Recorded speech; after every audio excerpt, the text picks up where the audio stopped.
What's up, everybody? Welcome. Another edition of Drive for Show, DFS for Dough here on Rotogrinders. Happy to be with you, whether you're watching live on site or on our YouTube channel, or perhaps you're watching later on our podcast feed. Plenty of ways to consume our show each and every week.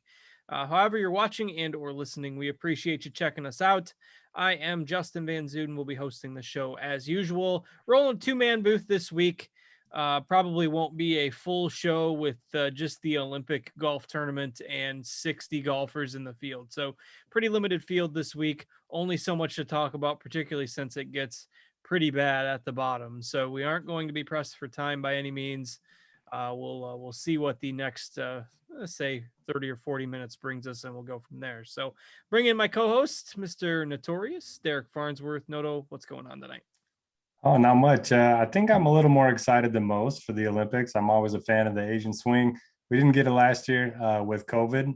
It's always fun to watch primetime golf. And yeah, I think the course looks pretty cool this week. So I'm excited, but yeah, 3M, man, that was tilting on my end. How did you do? I was above average with 6 out of 6 lineups. I think, I don't know, it's maybe at 12%, 6 to 6 or something like that. But of my, I think 18 golfers in my player pool made the cut. I think I only had 3 finish inside the top 20. I had a whole lot of mediocre finishes, and that just wasn't getting the job done. No Cameron Champ. I believe you could splice the clip from a few weeks ago when I said I had played Champ and experimented with that and had enough for a while. And then, of course, he's posted pretty good finishes at the John Deere and then the win last week. So, yeah, it wasn't a good week for me, and doesn't sound like it was for you either. Yeah, so yeah, I had Hank Lebioda, which I'm glad everything's all right with his dad. He tweeted out today. That's why he left. But yeah, I had my first 6 of 6 in Maine in like months, it felt like. So I was feeling pretty good Friday night, and then saw a tweet from somebody, ran over to the PGA Tour side, saw the WD, was hoping it was a mistake, but that's not the mistake that they're going to make. So that was frustrating. And then I was in 4th in the $555 on DraftKings heading into Sunday. I did have Lebioda, so I wasn't going to win that, but the team just fell apart. So that was frustrating. I had an outright on Vegas. He fell short. I had an outright on McNeely. Had a top 10 on Pat Perez, who missed it by 1 stroke thanks to a 3-putt on the 17th. So yeah, that was a profitable week somehow, but it was one of those ones that just felt like it should have been a whole lot better.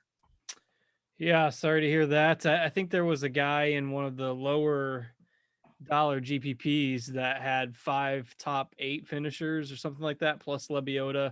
And he had that team like in there 10 times or something like that. It was crazy.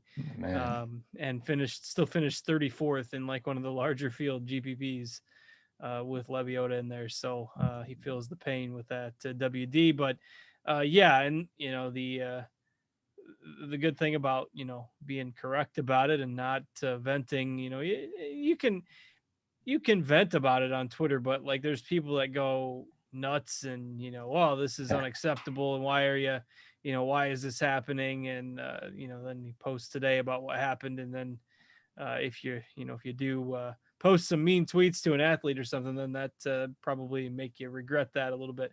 Not that you did it or anything, but you just see what some people are posting out there, and it's just, yeah, don't do that. So if you didn't see the post, Hank Lebioda's dad had contracted COVID and was having kidney failure and a lot of problems, and he posted today that he is doing well. So that was the reason for the withdrawal.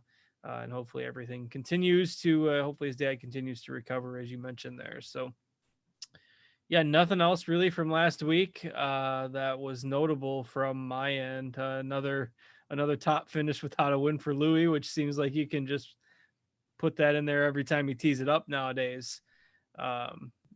Patrick Reed was tilting as usual, did end up making the cut, and but still another middling finish for him. And now he's flying to Japan to compete this week in the Olympics because Bryson is out due to a positive COVID test, and John Rahm is out due to his second positive COVID test in like 40 days. What's up with that? Yeah, I don't know if it's for the first one was a false positive due to the vaccination, because I think he had the first vaccination right before he tested positive, or maybe there's still just traces of it in the system and they're testing a little differently over there. I don't know, but that kind of sucks for him. It feels like the golf gods are out to get him. But yeah, the other takeaways from last week. I mean, Cam Champ, he has 7 top tens on the PGA Tour and 3 wins. He's kind of like the opposite of all the guys I like, the Xanders, the Finaus, the Louis that are always in the top 10 and never seem to win. But Louis' performance felt a little bit different this time around. I mean, he had a huge Sunday to vault himself up there. And who knows what would happen. I mean, Champ hit driver on 18, was in some trouble, ended up getting it through, and then hit a great wedge shot. But he could have easily doubled that hole. I mean, we saw guys make 12s and 10s and all kinds of crazy numbers. I love that last hole. Yeah, that is a pretty nifty hole. And I can't tell you how many of my guys put the ball in the water on that hole on Thursday. It was driving me insane. I was rooting for him to lay up after a while. And speaking of Champ, he led the field in putting. You could have put some good money on him leading a field in putting, where he ranks near the bottom of the tour. But that goes to show you he only gained 4 strokes from tee to green and gained 8 strokes putting. So golf is a funny sport sometimes, and you just get on a roll, and that's what happened with him. So Schwartzel, Vegas, Oosthuizen tied for second. Keith Mitchell birdied the first 7 holes on Saturday to make a run, finished top 5. One of the first solid finishes for him in a while. So, and our boy Mito, who we talked about on the show last week, Mito Pereira, 6th place finish. All he's done is win multiple times on the Korn Ferry Tour and now come over to the PGA Tour, 2 top 10s in a row, his last 2 starts. And he's like one of the cheapest options in the field this week, which feels like a misprice. And we'll get to that in a second, but a pretty impressive golf he's been playing over the last couple months.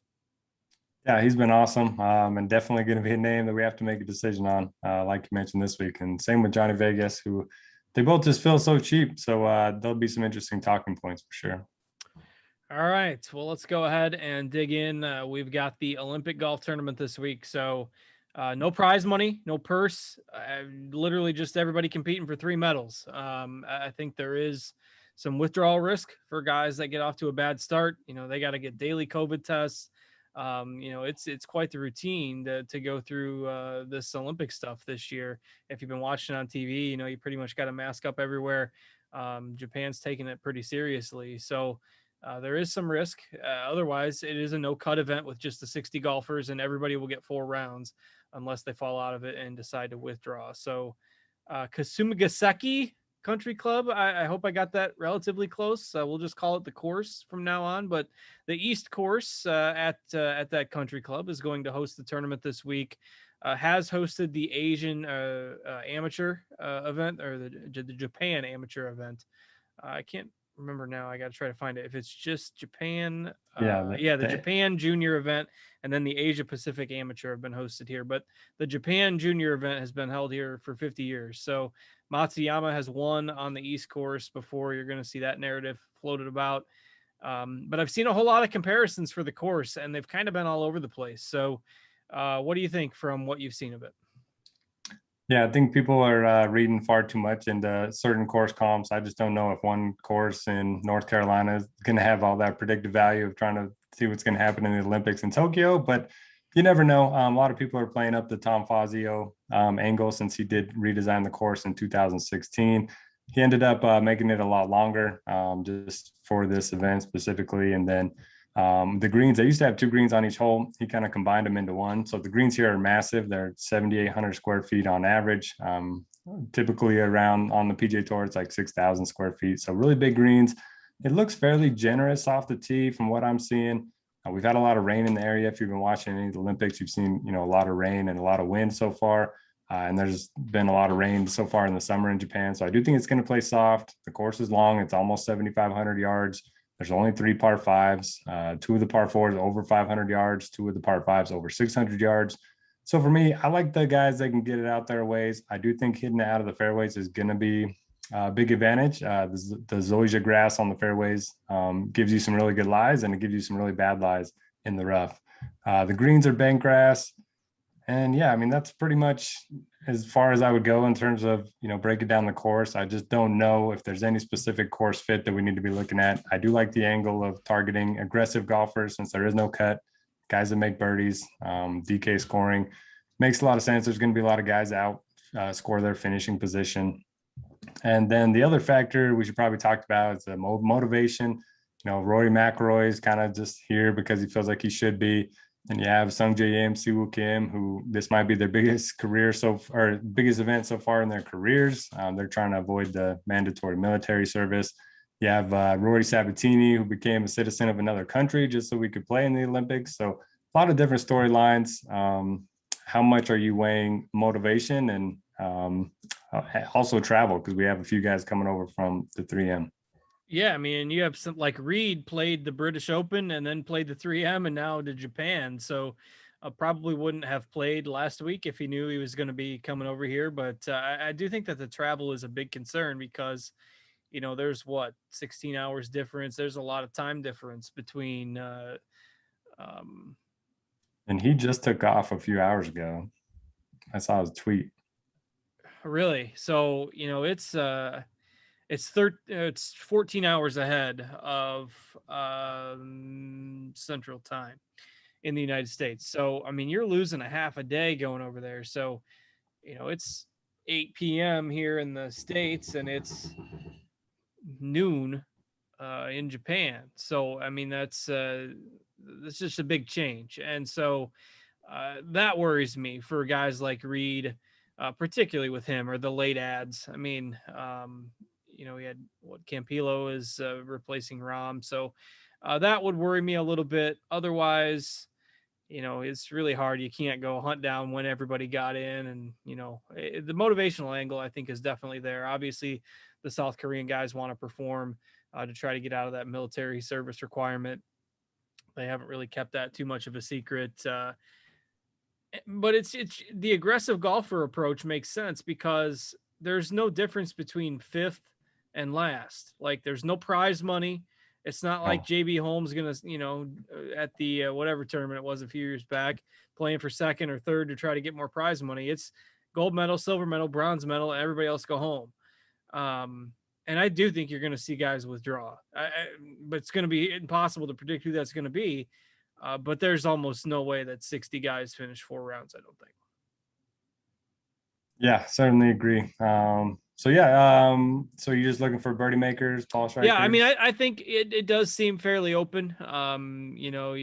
Monterey Peninsula was a course I saw compared to, and that's a wide open, scoreable course.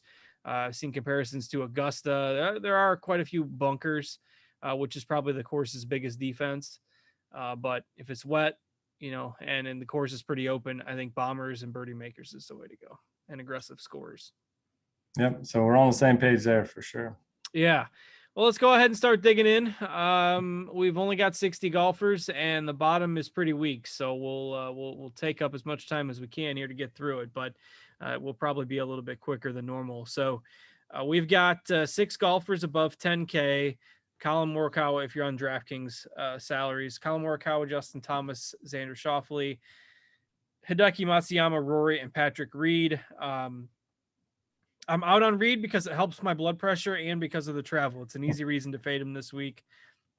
I mean, Matsuyama, the narrative is there with the fact that he's won here before and he's rested. I mean, after having to leave the Rocket Mortgage due to a positive COVID test, he's rested and, has probably been at home for a while now. So, but we've got all of these guys essentially except for Reed sitting at 12, 15, 16% ownership. So, you really can just play your favorite of the bunch. If you're going for DK scoring, even though he hasn't been consistent lately and he's burned me a few times, I don't mind Justin Thomas. If guys are going to be attacking pins and going for birdies, perhaps this is a week he puts all the elements of his game together. I like him in tournaments, but your thoughts on the 6 we've got above 10K here? Yeah, I'm on same board with you. Love Justin Thomas this week. I was shocked when I saw his ownership. I thought he was going to be one of the higher owned guys. He's the king of no cut events. He's won twice in Asia. I think they're both at the CJ Cup and Nine Bridges. And he makes a ton of birdies, like you mentioned. The form hasn't been great, but it's mostly been due to the putter. Sounds like these greens are pretty slow. That tends to negate putting a little bit. We saw Colin Morikawa gain a bunch of strokes putting at the Open Championship on those slow greens. So yeah, I like Justin Thomas quite a bit. Love the ownership discount that we're getting. I also like Xander. I do think he might be a little more popular than we currently have him. He's just one of those guys that people love to play, and I'm one of those people that love to play him. So consistent, has a high floor, has a high ceiling. He's also won in Asia. He won the WGC HSBC Champions a couple years ago, and he's number 2 in this field in strokes gained per round on in no cut events. So those are going to be my 2 favorites. I think most of my exposure above 10K is going to go there. Morikawa, man, I just haven't been there for any of his big wins. And so it feels like I have to make it up by fading him. I mean, it's such a bad approach by me, but I just wasn't there for him on the Open Championship. Now he's the most expensive golfer. So I'm going to be underweight there. I'm going to be out for Rory. He just doesn't sound all that enthused to be here. I don't know. It's hard to tell, but he's also been in pretty bad form. And then I agree with you on Reed, but the Captain America thing, I mean, he lives for these kind of events. That does worry me a little bit. He's going to be just out there with his bloodshot eyes, completely jet lagged, throwing darts. Did you see Twitter had a Photoshop of him in the gymnast uniforms with the eagle on it, and it was great. Twitter's been ablaze today. I cannot, I haven't been able to keep up with all that today. I think I'm still out on Reed. If Captain America gets the job done for the USA and adds to the medal count, more power to him. I can't do it, especially after last week when he was like, everybody was shooting 2-3 under par on Thursday, and I look at my leaderboard and there he is at the bottom. And it was just fitting, even though he came back and made the cut. It's just the par for the course with me. But since I'm off him, that means all you viewers can rejoice and play him instead. But what shocks me is that we've got Victor Hoblin there at 9,900 as one of the top owned options on the board. I don't think many of the other highly owned options surprise me as much as Victor Hovland being so much more chalky than the other top guys. It's not that I don't like him; he's fine. I certainly don't mind playing him. But is Victor Hovland really going to be the massive chalk of kind of the top tier here? Yeah, people love to play him. He rarely lets anyone down, other than this WD when he had like sand in his eye or whatever it was. So I mean, maybe he's not going to get to 25%, but I do think he'll be pretty popular. It's hard not to like him. Great ball striker. His short game has been a lot better over the last year or so. So I do like him. Hard to get to that number, though. We skipped over Hideki. What are you doing there? A lot of pressure on him. I tagged him up. I shouldn't have skipped over him as much as I did, but I just think obviously he's won here. He's played here. He's got to be the most rested and comfortable of anybody at this tournament. The only question is whether the pressure will get to him a little bit, but it's not like you have throngs of fans. I mean, this has been a very tame Olympics as far as spectators go, outside of the Australian swimming coach guy that was has become the latest meme on the interwebs. But we don't have big crowds at these events, and to me that helps. I mean, he took down the Masters, and I think he's ready to go. So yeah, I like Hideki. I'll be overweight on the 15 to 16% we've got him at right now. Yeah, I think I like him too. He's probably my third favorite above 10K. Yeah, and I'm pretty much in agreement with the rest of those guys there. Rory, I can kind of take or leave, see how my player pool comes out. Will probably be one of my last guys in or last guys out, depending on what I have to work with for salary. So Hovland I like, but there's other guys in that range too. So if you're looking to be a little bit contrarian in tournaments, I don't mind going to some of these other guys. Looks like you've got Casey tagged up there. Yeah, he's just been so consistent. I tend to gravitate those guys. They do lose a little bit of of their equity in no cut events, but still he's played well in Asia. PGA Splits, the Twitter account put out a tweet today about strokes gained per round on Asian courses. I thought that was interesting. He was up there near the top. he's just a guy that does everything well except putting. And I can kind of take my chances with guys like that. I think he's due for a big win in one of these events. So I like Casey quite a bit. Answer is kind of the same way, but I like Casey a little bit more.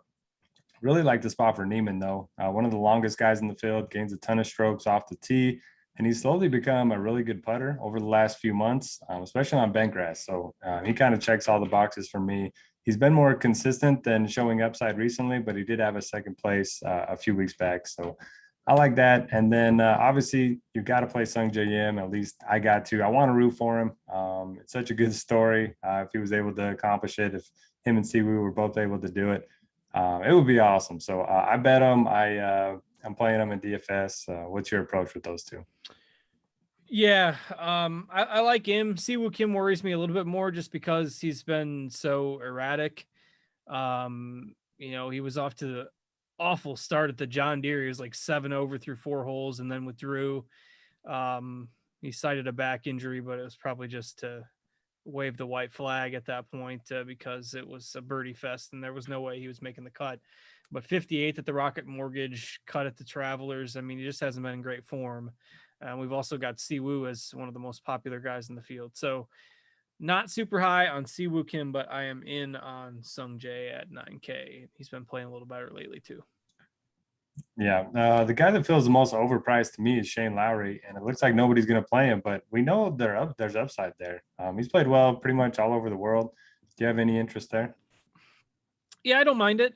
He's one of those guys that I never tend to have a great, read on. I usually don't dislike him, and I usually don't actively seek him out, particularly at that salary. But I do think he's an interesting pivot off of Hoblin there, and he did play well at the Open, particularly after the first round. So, yeah, I mean, he's certainly familiar with international courses, and I think he's an interesting tournament play. Sandwich between Hoblin and Casey too. He won't carry much ownership at all. Yeah.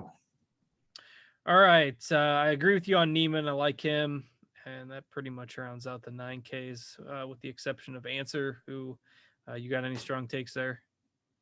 No, I think he's solid. I just don't know. I don't know. He could come out and do something special, but he just gets off to such slow starts recently, and then turns it on the weekend. So maybe I'll save him for a weekend play weekend showdown or something. Yeah. All right. Well, let's go ahead and dive into the 8Ks then. You mentioned that Morikawa is the guy that you've kind of missed out on with his runs. Cam Smith is the guy that I missed out on his big run, and he's slowed a little bit lately. Faded on Sunday his last couple tournaments, but missed out on him.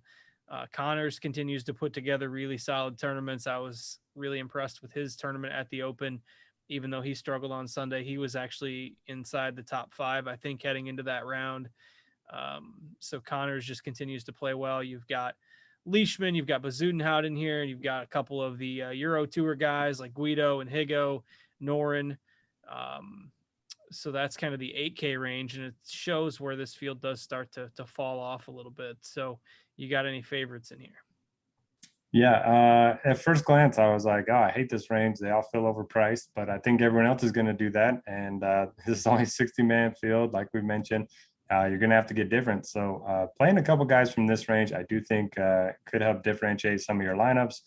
It's certainly a week where you can leave money on the table as well. I like Thomas Peters quite a bit. One of the better guys off the tee. He's a bomber, especially if you look at his stats on the European Tour. And he's played well in some of the big events, coming off of 3 straight top 35s. So I think I saw you tag him up as well. I did. Yeah, I put him as my favorite contrarian play this week. And he has garnered a little bit of steam in terms of ownership, but not massive by any means. But yeah, I mean, I'm playing the bomber and an aggressive player narrative, and he certainly fits that. Yeah, I like it. Other guys, yeah, if the course doesn't play how I expect, I kind of like the ball strikers like we talked about, but Cam Smith, like you mentioned, elite short game, just one of those guys that tends to have those magic beans in his pocket, similar to Spieth and Mackenzie Hughes and Alex Noren, those types. Patrick Reed, yeah. Reed only on the 18th hole on Friday to make the cut for sure. So yeah, so if the course doesn't play how I think, then I think a lot of those guys could be in play. Zuiden has made like 25 straight cuts, but he's got very little upside during that stretch. So I'll probably be out on him, even though he has played well in no cut events. I'm a sucker for Fleetwood, so I'll have a little bit of him. And then what about these Euro Tour young guys? Do you prefer Migliotti or Higo? Or neither? Yeah, I mean, I probably neither, really. I mean, like you, I'm a sucker for Fleetwood when he's not playing in the States.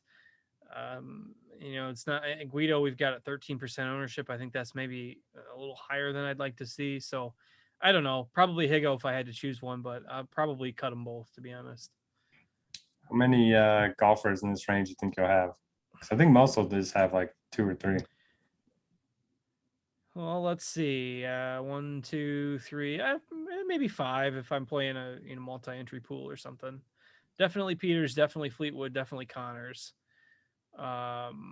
Maybe 1 or 2 sneakier guys. We'll have to see. I'm out on Hughes. Hughes at double-digit ownership. No thanks. Even if he's got the magic beans. And this is a way to kind of differentiate your tournament lineups, like you mentioned a little bit. And somebody in the chat had asked, do you think there will be a lot of dupes in the for GPP winners this week, given the size of the GPPs? Say like the $15 or whatever it is with 200K to first on DraftKings. Like, is it a week where you think you need to leave salary on the table? Do you go with a contrarian like punt play, or do you think there'll be a chop here? My money's on the chop, but I do think it is a week where you have to do at least one of the two: either leave salary on the table or get contrarian with your lineup. You definitely don't want to have a chalky lineup where you're maxing out your salary in the large field stuff. Single entry, you can do a little bit of a different approach, but yeah, the bigger the contest, the more you want to think about how you're constructing your lineups. Yeah, and Josh in the chat had also asked about Mito, who's probably going to be the highest owned golfer this week, and then Norlander, and those would be 2 guys that are both going to be very popular. If you're building cash game lineups, you can certainly put both of those guys in there. They're great point per dollar plays. But just be cautious if you're using both of those guys in the tournament lineup, along with some of the other popular plays. You do run the risk of having a duplicated lineup. So maybe you leave a little salary on the table if you've got a build kind of like that. You leave 500 or 600 on the table and try to differentiate a little bit that way. So, all right, let's start going down into the 7Ks here. Your thought? Do you have any thoughts on Siwoo? I know I touched on him a little bit earlier. Are you in? Yeah, I think I got to be in. Nothing really stands out on paper for him, but I'm buying into the narrative. This is his last chance at the Olympics. I think Sung Jae will have one more chance 3 years from now. So yeah, I mean, took off the Open. You mentioned he withdrew from the John Deere. So yeah, he's all in for this week. He's a guy that just pops randomly and at an event where it's top 3 or bust. I mean, I think he at least deserves consideration. He's definitely going to be over-owned compared to, where his projection lies or anything like that. But I'll buy into the narrative. I'll probably be off of Munoz because I can't eat all the chalk. He's been very inconsistent recently, similar to Siwoo, so I'll decide with one of them. I really like Antoine Rosner, though. If you look at his ball striking numbers on the European Tour, one of the best. I have kind of adjusted my model for the European Tour stats, and he's top 10 in the field and both off the tee and on approach. Granted, he's playing in some weaker fields for sure, but yeah, love the stats that he has over on the European Tour. Dietrich's kind of in the same mold as Thomas Peters. If you want to look at that, I don't mind it. And then obviously the chalky plays, Johnny Vegas and Mito. I'm playing both. I know it's probably bad. I know I'm going against my fade the cheap chalk, but for me, they're just underpriced. They could be in the 8K range and I'd still have some interest in them. So yeah, I just have to play him. I know the travel is a little bit of a concern, but Johnny Vegas has been, one of the best guys off the tee this season. The driving distance there, the irons have come around. And from what I remember, he's a pretty good lag putter. And these greens are very big. So I do think 3-putt avoidance could be good. And then Mito's just been awesome. So yeah, I'm playing both. But if you're playing them both in single entry, you're probably going to be forced into a lot of 4v4s. Yeah, I had to make a decision, and I like Mito so much, and I've played him every week since he's been playing on the PGA Tour that I got to keep up with playing him. So by almost necessity, I'm out on Vegas and in on Mito, but that's not an indictment of Vegas by any means. just maybe hopefully the travel catches up to him a little bit more so than some of the other guys. But both are fine plays. I think Rasmus Højgaard and Matthias Schwab are interesting guys if you want to pick out a couple more Euro Tour names at the bottom of that 7K range and you're looking to get a little bit different. Those guys won't carry quite as much ownership as the Johnny Vegas and the Mitos, or you could go to Rosner, who you mentioned. I think all those guys are strong tournament plays at much lower ownership than many of the others in this range. Do you have a take on Hoshino? I don't. He's definitely the guy he's sandwiched in between the other chalk. So there's not going to be much ownership there at all. I mean, you got the Japan narrative, and he played well at the U.S. Open, but trying to. I don't have enough time. I didn't look before the show to see if he had any notable results in the past. So he's won 3 times in the last year, all on the Japan tour. But he's up to 86 in the world. Yeah, I mean, I think he's at least interesting. Maybe if you want to bet him as like the top Japanese player, probably get some decent odds on that over at Becky. Yeah, for sure. No doubt about that. All right, let's go ahead. First of all, we've got a couple questions. I'll throw those out here. And then, as usual, we'll play our Guess the Golfer game, free week of Rotogrinders Premium Access. If you're not already a premium subscriber, for the person who can guess our favorite sub 7K golfer on DraftKings this week. And there's not a ton of options. And we've excluded Norlander and Straka from the conversations. Norlander and Straka are going to be the most popular sub 7K golfers on DraftKings. It's neither of those guys. It can be anybody else. We both agreed on this golfer, and I'll definitely have him in my multi-entry player pool. So throw out your guesses, our favorite value of the week, not named Norlander or Straka. And we'll give a free week of Rotogrinders Premium if somebody gets it right. Skylar in the chat asking about our top locks. So let's say if you had to pick one, your favorite player at the top this week, who do you like? They just joined. He just joined us a little bit late. Yeah, no such thing as a lock in PGA DFS. You'll find that out rather quickly. But if I'm going with my favorite guy in the field, I'll go Xander. Yeah, I think if you're playing GPPs, I like Justin Thomas or Hideki. I think those two are both fine at the top. So, all right, we got a Samuja guess, which is which was that's one who of mine was. Okay, never mind. Yeah, that's not the winner, but it was one of the 3 names that you threw out there. So, worth a discussion right now, I think, on some of your favorite values other than the golfer we're trying to get people to guess. All right, so yeah, Kale Samoya. I tried to Google that pronunciation before the show, so I wouldn't butcher it too bad. Yeah, he's been pretty good on the European tour. His strengths are approach and birdie or better percentage. He's also a pretty good putter. Everything else is kind of hit or miss, but 6,300, I'll certainly take my chances there. He rates out well in my model, and he's got like no course comps and no, PGA Tour experience. So I like him quite a bit. I think Norlander and Straka are fine. If I'm choosing one to X out, I think I'll X out Straka. He's just been so inconsistent, and he's missing cuts by like 6 or 7 strokes when he doesn't play well. So if he comes, T58, he's going to really burn a lot of lineups. Norlander's been in better form. He's playing well. He does make a decent amount of birdies. So I'll go with Norlander over Samoya, and then I can't remember who the other guy. Oh, Anirban Lahiri. He's played well in Asia, coming off of a T3. I believe it was at the John Deere or Barbasol. Somebody guessed him as well. So they've guessed 2 of the 3 names you threw out there, but not the one we agreed on. So yeah, those are the guys that I'm looking at right now, but there's certainly some interesting names. I do think with the no cut, you probably want to get more exposure to the 6K range than usual, especially if the winner comes from the very top. What are your thoughts on having more exposure to this range? Yeah, I mean, I think no cut event, no prize money. I mean, these guys, these are the players that if they're out of the mix, they're probably still going to go out there and, have fun and finish their 4 rounds and, try to make some birdies. Whereas, if the top guys are out of it, they might kind of mail it in, but that's anecdotal for sure. But I think you can definitely gain some some leverage with some exposure to a lot of these guys that are going to be maybe 5% owned or less in this range. Let's see. Scrolling through the chat here. What about Strokes gained citizenship in Sabatini?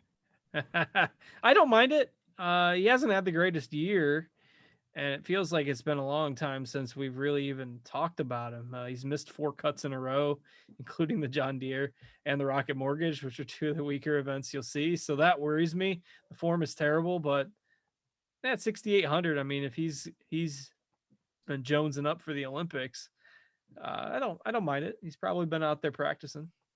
Got a question from Mike Campbell. Would you pay money for the Higgs Mickelson pay-per-view? And I think I only would if it was sponsored by Tito's and they had to do a shot after every hole or something. That'd be great. Let's see. We have nobody guessing the correct answer, though. We've had some good guesses. Langaska, good guess. I think he's interesting as a punt. Kevin Gray guessed Campos, who is not the craziest play at 6K. If you saw his Instagram post, I think it was Instagram, one of the social media, Campos had his Puerto Rico gear, man, decked out. He had the shoes, he had the socks, he had everything Puerto Rico. And let me tell you, every year at the Puerto Rico Open, that guy finishes inside the top 10. So when Campos is playing for his country, he's a play. I don't mind Campos at 6K. And Bill Tomas is the winner with Ryan Fox. Congratulations. Good guesses though. All the guys that we were thinking about were guessed early on. So Bill, congrats. Our producer Devin will reach out to you to get your free week of Rotogrinders Premium access. And even for those of you who did not win, if you are interested, and we hope you are, you can sign up for Rotogrinders Premium anytime. You can select specific sports if you want to subscribe to just a few sports, or you can get the combo package, which includes pretty much everything except NASCAR. Will include, NFL and college football when that starts back up here in a month already. So preseason football will be right around the corner. So Devin will also drop a link in the chat, which will get you $10 off your first month of premium access. If you are interested in that, you can check out that link. All right. So congrats again to Bill. Ryan Fox, again, fits the narrative, long off the tee, not afraid to take some chances. He's one of the most aggressive players on the European Tour. He'll make some 8s, he'll make some 9s, and he'll also make some birdies. So made the cut at the Open, shot a 76 on Sunday, but still made 14 birdies, which is pretty good on a difficult course. So Fox is definitely one of those guys that even if he doesn't finish super well, I think will outscore his finishing position in terms of fantasy points. So anybody else? We've mentioned a lot of guys down here. Is there anybody else you like that we have not mentioned? Yeah, one other name, somebody mentioned him in the chat, Scott Benson. His numbers on the European Tour looked good, but his sample size was really small. So I just pulled up his page on official World Golf Ranking site, and he's played in Japan the last few months. His last 5 events: T21, T40, T2, T26, T26. So he's playing in Japan a lot, getting ready for this. Stats are good on the European Tour. I think I could get some of him at 2% ownership. Who was that again? Scott Vincent. Tag him up in my pool here and check it out. From Zimbabwe. Nice. That's be a nice medal for them for sure if he made a run. So put the over under at 56.5 golfers finishing the week. What do you got? Over or under 56.5 out of 60? I mean, I'm going to say over, but I don't know. I don't remember what happened last Olympics. Do you? I don't, but let's take a look. Yeah, I was going to say, you got it? Yeah, I got it. Here. So Rose and Stenson, that's how you know it was 5 years ago. It was Rose and Stenson at the top in Rio. I do remember that I was pissed because it overlapped that year with the John Deere, and the contests for the John Deere were pitiful. And the contests for the Olympics were way too big. So let's see, 60 golfers. We had 59 finish that time, so only one withdraw. And that golfer was Wen Tang Lin, who was 12 over through 2 rounds. Maybe one of the big names that is in the WGC next week or something. Yeah. And you know, I might be overshooting it. The professionalism of these guys saying that they're just going to pull a Daniel Berger and walk out after, you know, the first round if they're not playing well. But yeah, so only one withdraw the last time, and some interesting names. What do you think we get for scoring here? I know it's a crapshoot, but you think we get like Birdie Fest, like John Deere 3M type Birdie Fest? You think we get, you know, difficult course? You think somewhere in between? Typically, the events we see in Asia, the CIMB Classic and CJ Cup, it's been like high teens. This is a little bit longer. It sounds like it's a fairly difficult test, but it's going to be really soft. So I'm going to say mid-teens, like 15 or so. All right, I agree. I think I said 16 or 15, something like that in our survey this week. And we also have somebody asking you a hoops question. Will Team USA cover 40? They're favored by 40 against Iran. Oh man, that's a ton of points. I think the days of them just blowing people out are probably over, but at the same time, this is kind of a get right spot. So yeah, I wouldn't bet it, but if I did, I'd guess I'd take a minus 40. If you want, keep in mind, it's only a 40-minute game too. It's not a 48-minute game. If you want, you can put $100 on the money line for the US and win $1 on FanDuel. If you want the easiest dollar you've ever made, you put $100 on the US money line and win your dollar. Not a long-term betting strategy. Please Is that boosted? No, it's not. It's not. That's what surprised me. But not the get-rich strategy that you probably want. It's telling me that the max wager is 50 grand. So if you want to put 50 grand on the US to win $500, There you go. if you got 50 grand to spare, you can do it. I don't think they cover the 40. I think they certainly win handily, but I don't know. They just haven't shown enough to get me to think they can cover a 40 against anybody right now. But we'll see. I won't be watching. It starts at midnight. I'll check in the morning. But Noto, you got anything else? Otherwise, we'll get out of here. We've made it about 45 minutes, and I'm considering that a W for this week. Have some fun. Should be fun to watch the primetime golf, and hopefully one of the long shots or one of the South Koreans takes it down. Yeah, you got like the best time zone for that. It starts at like 4:30 and it'll get done, Yeah. you know, around 11:30, something like that. So you'll Central and Central time zone and Mountain time zone folks are rejoicing for the primetime golf coverage this week. So best of luck, everybody. Thanks for tuning in. As always, congrats to our guest, the golfer winner with Ryan Fox, and we'll catch you back here next week. Same time, same channel. Drop a like on the YouTube video if you're watching us live or checking out the YouTube feed after the fact. We appreciate that. And also, before we go, would be remiss if we didn't bring up one of our sponsors with Prize Picks. This is a site that has started offering more stuff for golf. So a lot of times they'll offer finishing position, they'll offer over under like longest drives, things of that nature. And the interface is a lot better too. So we've started giving out some of their picks on the show. And Noto and I were checking these out. Last week we came to an agreement on 3 golfers before we started, and we had not corroborated beforehand. We kind of did the same this week, although I'm a little more skeptical on one of the picks compared to the ones we had last week. But Noto, you mentioned the South Korean angle this week. So we're going for that, right? Yeah, going for that, going for the feel good stories. So Siwoo Kim just has to finish 22nd or better. Sung Jae Yim has to finish 17th or better. And then Justin Thomas in the top 8. You know, it's kind of weird. I don't really like betting the overs. I feel like anytime I bet the over or someone to miss the cut, it just automatically goes the opposite direction. But yeah, hopefully it's a little better than last week. Dustin Johnson ended up missing the cut. So we were done pretty early on that. Yeah, what a disaster that was last week for DJ, and needed a birdie at the last and dunked it in the water, with some inclinations from some folks that that might have been intentional. But in any case, it was a bad week for DJ. I am definitely in on JT. I'm definitely in on Sung Jae. I'm a little bit more nervous about Siwoo, but given that he only has to finish 22nd or better, if you're buying the narrative angle, they will certainly be grinding it out for 4 rounds. So, all right, that's going to do it for us this week. But make sure to check out Prize Picks if you haven't already. You can get bonus using code Grinders, 100% deposit bonus for your first $100. Prizepicks.com or download the app. So with that, we'll go ahead and get out of here. For Noto and our producer, Devin, thanks as always for watching, everybody.